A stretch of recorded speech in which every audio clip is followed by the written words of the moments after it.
महारानी और जादुई टोकरी। कोसला के राज्य में राज करने वाला महाराज था महेंद्र वर्मा।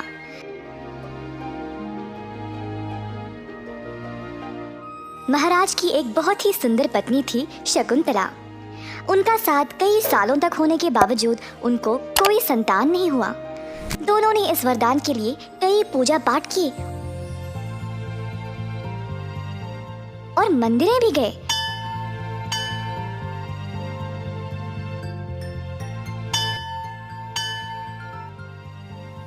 पर कोई फायदा नहीं हुआ।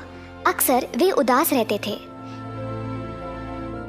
कई दिनों बाद एक जोड़ा अपने बच्चे को लेकर महाराजा के पास आए। प्रणाम महाराज, हम चाहते हैं कि आप हमारे बच्चे का नामकरण करें और आशीर्वाद दें कि यह बड़ा होकर बिल्कुल आपके जैसा बने। महाराजा ने अपनी पत्नी को भी वहां बुलाया। देखो इस प्यारे बच्चे को, कितना सुंदर है। महारानी, तुम्हें इस बच्चे को एक अच्छा नाम देना पड़ेगा। महारानी ने ठीक वही किया और अपना हार बच्चे के गले में डाल दिया। बच्चे के माता पिता ने उन दोनों के लिए प्रार्थना की और वहां से चले गए।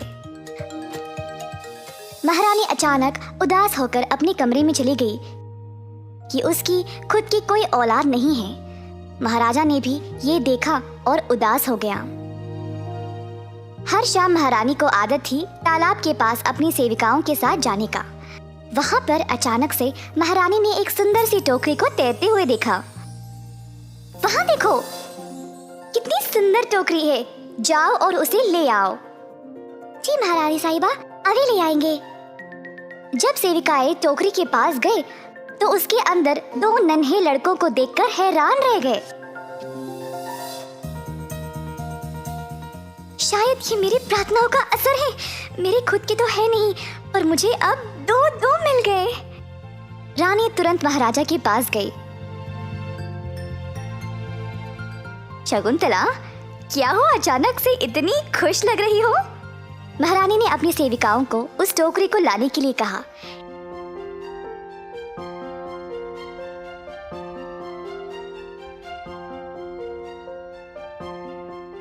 इतने सुंदर नन्हे लड़कों को देखकर महाराजा भी खुश हो गया। हमारे प्रार्थनाओं का फल हमें आखिरकार मिल ही गया। जी हाँ, हम इन दोनों को पाल पोस कर बड़ा करेंगे। महाराजा अपनी पत्नी को मुस्कुराती हुई देखकर खुश हो गया। दोनों ने उनको वेणु और रघु का नाम दिया। कई साल बीत गए और वेणु और रघु बड़े हो गए। दोनों लड़के जुड़वा थे और उनके आपस में भेदभाव करना मुश्किल था। दोनों बड़े काबिल जवान लड़के बन गए जिन्होंने अपने माता पिता की मदद हर दशा में की। एक दिन महारानी को वो सुंदर टोकरी मिला तो उसने सोचा कि वह इस टोकरी को संभाल कर रखेगी। टोकरी के ऊपर जमा हुए धूल को जब वह हटा रही थी तो उसका हार टोकरी में गिर पड़ा और अचानक से वह दो हारों में बदल गया। मेरा हार दो हारों में कैसे बन गया? ये क्या जादू है?